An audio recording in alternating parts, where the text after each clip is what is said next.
ઓમ શાંતિ મિત્રો, આજે આપણે કેક બનાવવાની છે. તો આપણે મેંદાના લોટની બનાવશું. એટલે આપણે મેં 2 વાટકી મેંદો લેવાનો છે.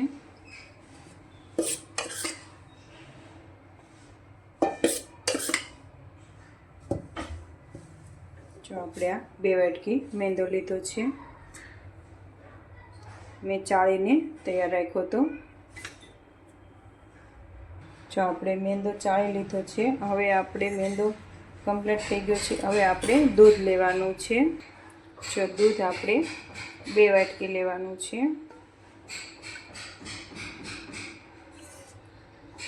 દૂધ મેં સહેજ નવશેકું કરી લીધેલ છે, તો તમારે પણ નવશેકું કરી લેવાનું. આ જો મેં 2 વાટકી દૂધ લીધું છે. હવે આપણે 1 વાટકી ગાનું ઘી લેવાનું છે. જો તમારે ગાનું ઘી ન લેવું હોય તો તમે કોઈ પણ ઘી લઈ શકો છો. જો હું આ દેશી ગાનું ઘી લઉં છું. હવે આપણે આમાં જે આ વાટકો લીધો હતો એ આપણે દળેલી સાકર નાખવાની છે.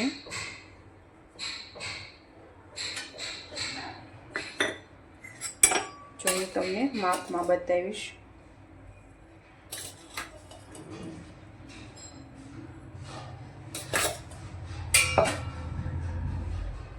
જો આ 1 વાટકી સાકર લીધી છે. હજી આપણે થોડીક નાખીશું. જો મેં આ 1.5 વાટકી જેવી લીધી છે સાકર. હવે આને આપણે બધું મિક્સ કરી લઈશું. જ્યાં સુધી આપણે ઓગળે નહીં ત્યાં સુધી આપણે મિક્સ કરવાનું છે.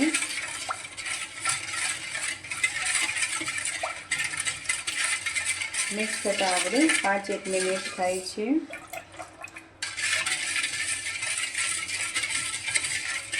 જો આ કેક તમે બનાવો ત્યારે ભગવાનની યાદમાં બનાવો તો આ ખાવામાં પણ સરસ થાય છે, આમ પણ સરસ બને છે અને બાળકોને ખૂબ પસંદ આવે છે અને નડતી પણ નથી.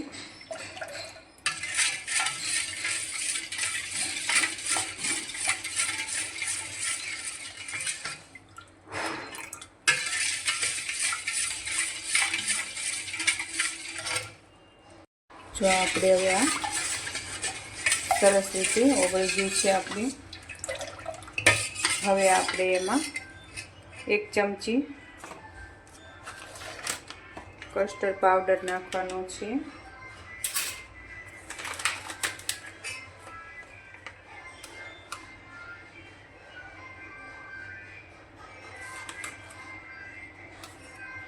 જો આપણે એટલો નાખીશું. 1.5 ચમચી જેવો મેં કસ્ટર્ડ પાવડર નાખ્યો છે.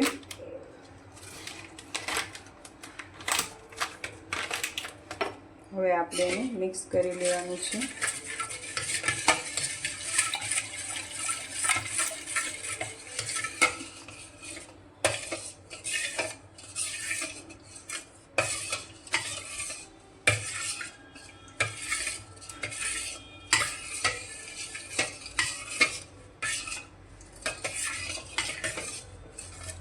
સરસ રીતે આને હલાવી લેવાનો છે, લમ્સ ન રહે એ રીતે.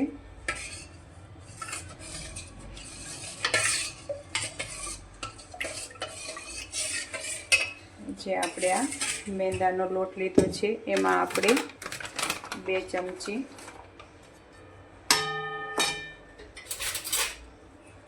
મિલ્ક પાવડર નાખવાનો છે. જો આપણે મિલ્ક પાવડર તમારે વધારે નાખવો હોય તો પણ નાખી શકો છો. હું 3 ચમચી મિલ્ક પાવડર નાખું છું. આ રીતે આપણે. અને હવે આપણે ચપટી સોડા નાખવાનું છે.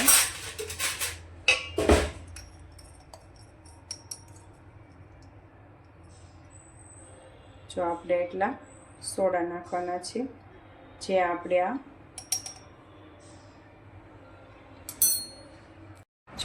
આ કેક થઈ ગઈ છે. હવે આપણે એને બહાર લઈ લઈશું. જો એ ગરમ હોય છે એટલે એક કાપડની મદદથી લેવાનું આપણે.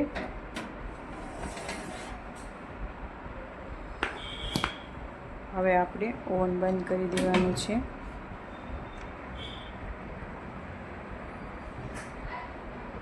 જો હવે આપણે છરીની મદદથી આમ ચેક કરી લેવાનું છે.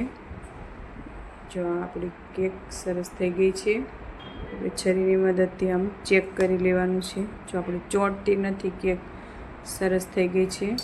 હવે આપણે 5 મિનિટ એને ઠરવા દઈએ, પછી એક ડીશમાં લઈ લઈએ.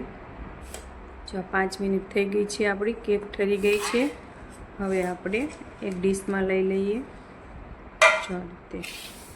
જો આપણી કેક સરસ થઈ ગઈ છે.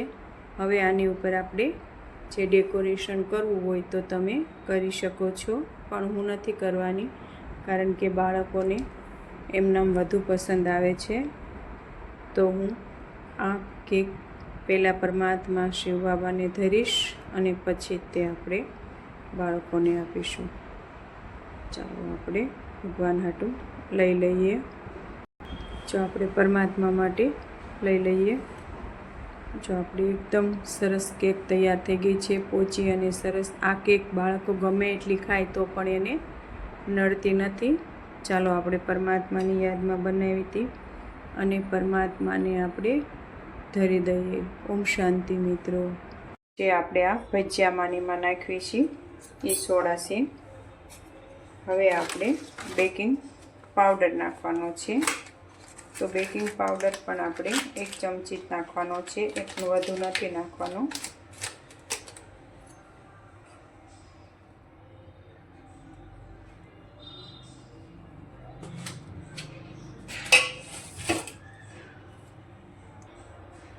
આ બેકિંગ પાવડર છે.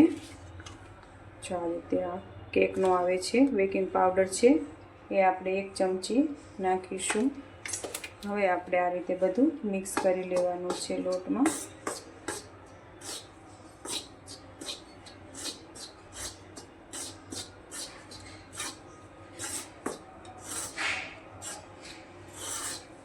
હવે આને ચાળી લેશું આપણે.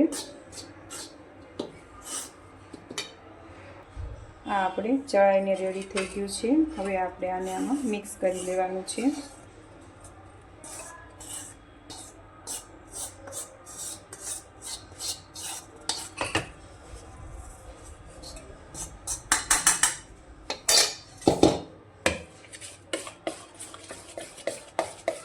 હવે આપણે બેટર સરસ રીતે મિક્સ કરી લેવાનું છે.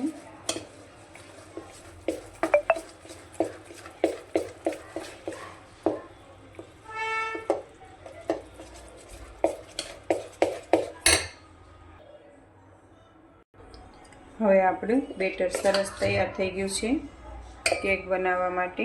હવે આપણે એમાં આ એસેન્સ નાખી દઈશું. આ વેનીલા એસેન્સ છે.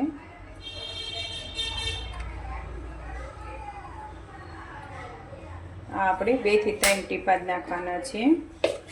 આ રીતે આપણે ફ્લેવર માટે. જો એકદમ આપણું બેટર સરસ તૈયાર થઈ ગયું છે, એક પણ લમ્સ નથી.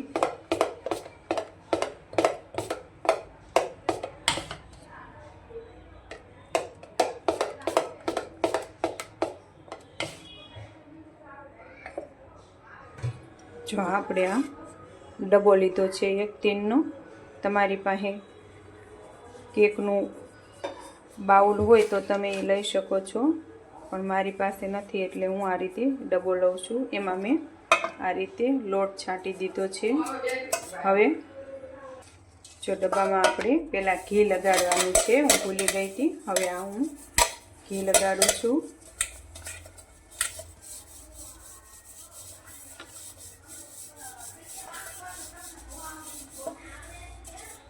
જો આ રીતે હવે આપણે એમાં લોટ છાંટી દઈશું.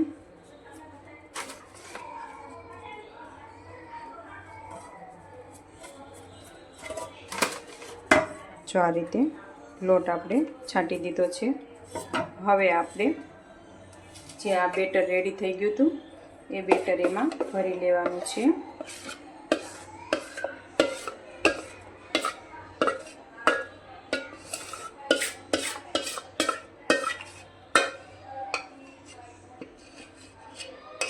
રીતે આપણે બેટર એમાં ભરી લીધું છે. હવે આપણે આને ઓવનમાં મૂકીશું. જો મેં આ ઓવન તપાવવા મૂકી દીધું હતું. ઓવન આપણું તપી ગયું છે. તો આ જો 180 ઉપર મેં તપાવવા મૂકી દીધું હતું. હવે આમાં આપણે કેક બનાવવા મૂકી દેવાની છે. ઓવનમાં આપણે બનાવીશું. જો તમારી પાસે ઓવન ન હોય તો તમે ગેસ ઉપર પણ બનાવી શકો છો. હવે આપણે 40 ઉપર રાખવાનું છે.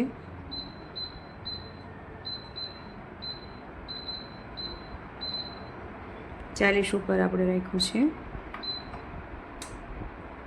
હવે આપણે 40 મિનિટ થઈ જાય ત્યારે આપણી કેક તૈયાર થઈ જશે.